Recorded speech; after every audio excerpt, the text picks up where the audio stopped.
श्री गणेशाय नमः। दोस्तों, हमारे चैनल में आपका स्वागत है। दोस्तों, आज इस वीडियो में हम कार्तिक माह की एकादशी या बरसाना के दिन से पूर्णिमा तक होने वाले तुलसी विवाह के बारे में सुनने वाले हैं। तुलसी विवाह का क्या महत्व है और तुलसी विवाह का शुभ मुहूर्त क्या है, हम ये सब जानेंगे कि इस दिन क्या उपाय किए जा सकते हैं ताकि कन्यादान का पुण्य प्राप्त हो। अगर आपको यह वीडियो पसंद आए तो इसे लाइक करें, शेयर करें। अगर आप इस चैनल को पहली बार देख रहे हैं तो सब्सक्राइब करें ताकि आने वाले नए वीडियो की जानकारी तुरंत आप तक पहुंच सके। धन्यवाद। ओम तुलसी देविया चद्महे विष्णु प्रियायच धीमहि तन्नो वृंदा प्रचोदयात। बोलो जय तुलसी माया, जय श्री कृष्ण नारायण। माता तुलसी का विवाह भगवान शालिग्राम से किया जाता है। इस तुलसी विवाह के दिनों को अबूझ मुहूर्त कहा जाता है, अर्थात किसी भी शुभ कार्य को करने के लिए किसी शुभ मुहूर्त की आवश्यकता नहीं होती। हिंदू धर्म में तुलसी विवाह का विशेष महत्व है।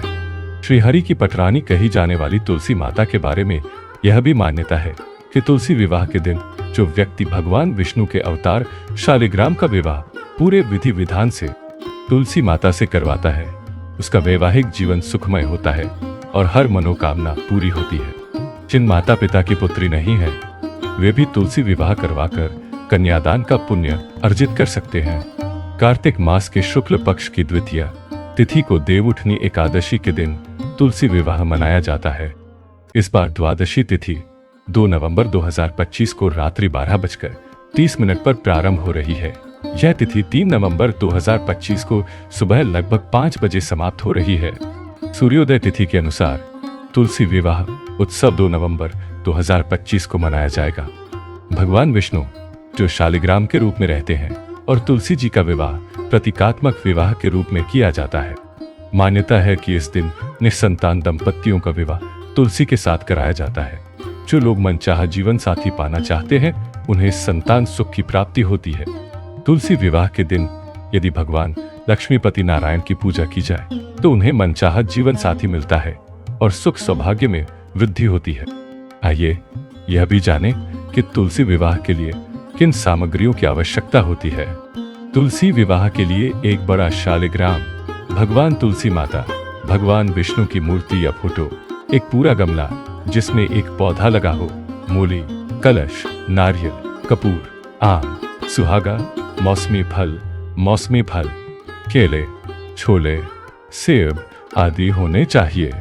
सिंगोला, सीताफल, गंगाजल, अमरूद, पूजा दीपक, धूप, फूल, चंदन, रोली, मौली, सिंदूर, लाल चुंदरी, हल्दी गांठ, पतासा, मिठाई और सुहाग सामग्री जिसमें साड़ी, मेहंदी, चूड़ियां, पटला, बिंदी, बिछिया आदि सभी सजावट का सामान रखना होगा। इन सभी सामग्रियों से तुलसी विवाह किया जा सकता है। तुलसी विवाह घर पर या वैष्णव मंदिर में जाकर किया जा सकता है। वहां जाकर दर्शन कर सकते हैं, अपना अंशदान दे सकते हैं, दान पुण्य कर सकते हैं और कन्या उपहार भी दे सकते हैं। धार्मिक मान्यता के अनुसार तुलसी विवाह के दिन जो भी व्यक्ति पूरे विधि विधान से माता तुलसी का विवाह करवाता है उसे मनोवांछित फल की प्राप्ति होती है। इसके साथ ही इस दिन माता तुलसी को सुहाग सामग्री जोड़ने से अखंड सौभाग्य की प्राप्ति होती है। ऐसा भी कहा जाता है कि अगर तुलसी विवाह के दिन कुंडली में बाधाएं आ रही हों, विवाह होना मुश्किल हो रहा हो तो तुलसी विवाह जरूर करवाना चाहिए। या तुलसी विवाह के दिन तुलसी माता और भगवान शालिग्राम राम की पूजा कर उन्हें अपनी मनोकामना बतानी चाहिए। आपको अवश्य लाभ मिलेगा। तुलसी विवाह का त्योहार विशेष रूप से रात्रि उत्सव होता है। तुलसी विवाह हिंदू विवाह के अनुसार किया जाता है। हमारी परंपरा के अनुसार जिस दुल्हन से हमारा विवाह हो रहा है उसकी परंपरा के अनुसार किया जाता है और तुलसी विवाह किसी भी स्थान पर किया जा सकता है, या तो मंदिर में या घर पर। तुलसी विवाह के दिन आपको व्रत रखना होता है। इस दिन विवाह समारोह शाम के समय शुरू होता है। उसके बाद जब विवाह संपन्न हो जाता है तभी व्रत तोड़ा जाता है। हिंदू विवाह की तरह ही मंडप को फूलों और रंगोली से सजाया जाता है। विवाह में तुलसी जी को दुल्हन की तरह सजाया जाता है। उन्हें साड़ी पहनाई जाती है, आभूषणों से सजाया जाता है, बिंदी लगाई जाती है, 16 श्रृंगार किए जाते हैं। भगवान विष्णु या शालिग्राम जी की मूर्ति को भी पारंपरिक रूप से धोती पहनाई जाती है। उसके बाद कच्चे धागे से बांधकर इस जोड़े का विवाह समारोह किया जाता है। तुलसी विवाह की रस्म, जो एक उत्सव है, पुजारी और सभी महिलाओं द्वारा पूरी की जाती है। तुलसी विवाह में विशेष रूप से सभी भक्त नवविवाहित जोड़े पर चावल और फूल बरसाते हैं, उनका स्वागत करते हैं और सभी भक्तों को प्रसाद वितरित किया जाता है। इस तरह तुलसी विवाह संपन्न होता है। अब आइए जानते हैं तुलसी विवाह के महत्व के बारे में। तुलसी विवाह के दिन सनातन धर्म में तुलसी विवाह का विशेष महत्व है, क्योंकि हिंदू शास्त्रों के अनुसार ऋतु की शुरुआत यानी सर्दी की शुरुआत देवउठनी एकादशी के दिन होती है। उनकी दृष्टि सदैव हम पर और हमारे कर्मों पर रहती है। यह एक परंपरा है। चातुर्मास में भगवान सोते हैं और देवउठनी एकादशी के दिन भगवान जागते हैं। तुलसी विवाह के दौरान ऐसी मान्यता है कि 4 महीने यानी चातुर्मास तक वर्जित रहे सभी शुभ और मांगलिक कार्य इसी देवउठनी एकादशी या तुलसी विवाह के दिन से शुरू हो जाते हैं। सभी शुभ कार्य, चाहे वह शादी हो, वास्तु पूजा हो या जनोई, घर में तुलसी विवाह का आयोजन करना बहुत शुभ माना जाता है। यह भी मान्यता है कि यदि कोई व्यक्ति अपने घर में तुलसी की पूजा करता है तो परिवार में किसी भी प्रकार का क्लेश या परेशानी नहीं होती है। साथ ही घर के दुख समाप्त होते हैं, धन और संपत्ति में वृद्धि होती है। अगर हमें लगता है कि नकारात्मक ऊर्जा के कारण हमारे घर में कोई समस्या है, तो तुलसी विवाह का आयोजन करने से वे सभी दोष शांत हो जाते हैं। नकारात्मक प्रभाव हो या कोई अन्य बाधा, तुलसी विवाह के दिन भगवान सत्यनारायण की कथा पूरी करनी चाहिए ताकि अधिक लाभ प्राप्त हो। तुलसी विवाह के अवसर पर भगवान विष्णु के तुलसी के साथ विवाह का स्मरण किया जाता है, जिन्हें माता महालक्ष्मी का अवतार माना जाता है। इस प्रकार भगवान विष्णु और तुलसी के मंत्रों का जाप करने से मानसिक और शारीरिक कष्ट, पाप और दोष दूर होते हैं। इसका मतलब है कि यह तुलसी विवाह देवउठनी एकादशी और कार्तिक पूर्णिमा के बीच पूरा किया जाता है।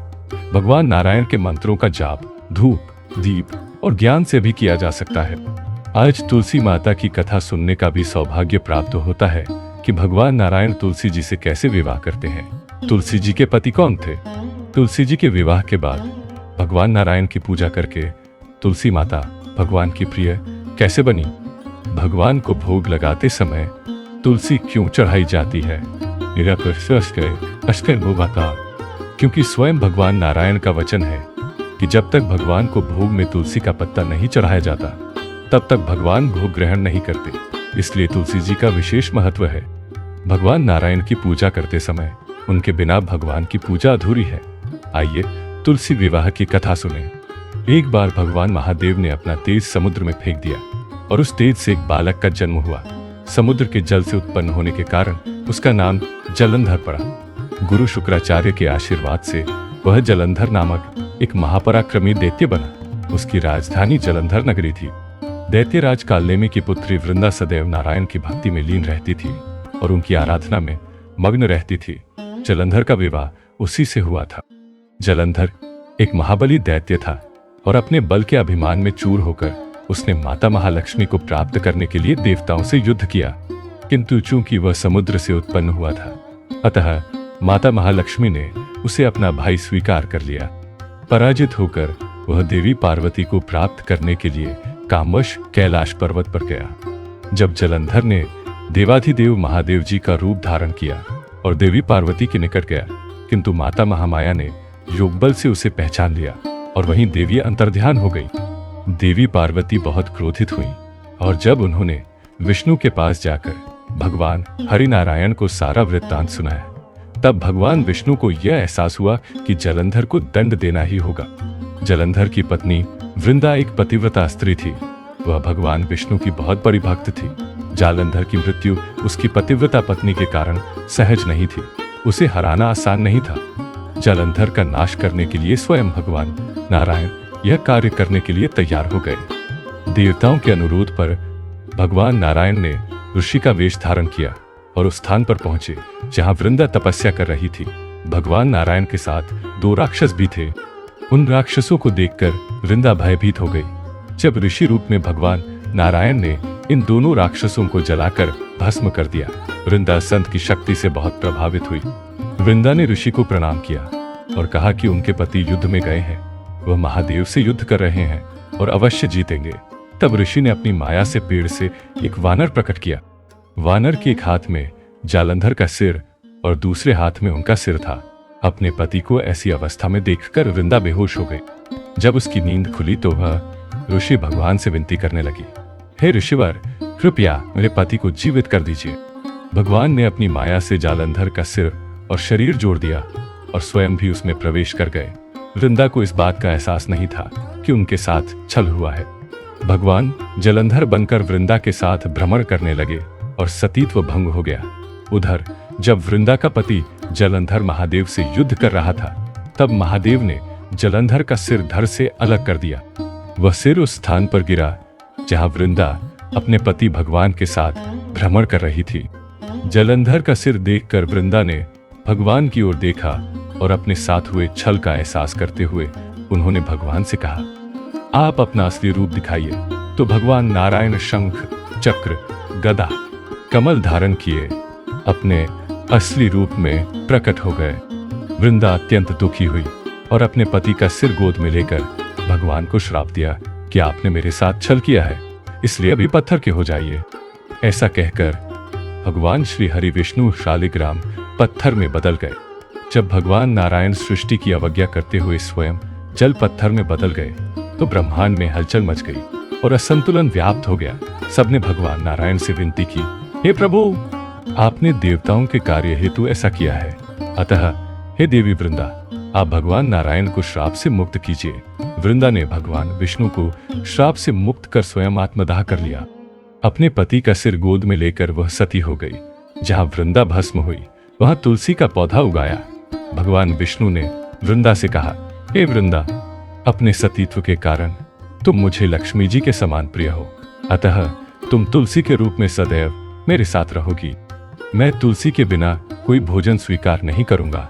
फिर जब देवउठनी एकादशी आती है तो भगवान विष्णु शालिग्राम रूप में तुलसी से विवाह करते हैं। कहा जाता है कि जो भी भगवान के इस विवाह को प्राप्त करता है और विवाह को देखता भी है, वह इस लोक और परलोक में यश, कीर्ति, धन और वैभव प्राप्त करता है। दैत्य जलंधर की भूमि आज भी जलंधर के नाम से प्रसिद्ध है।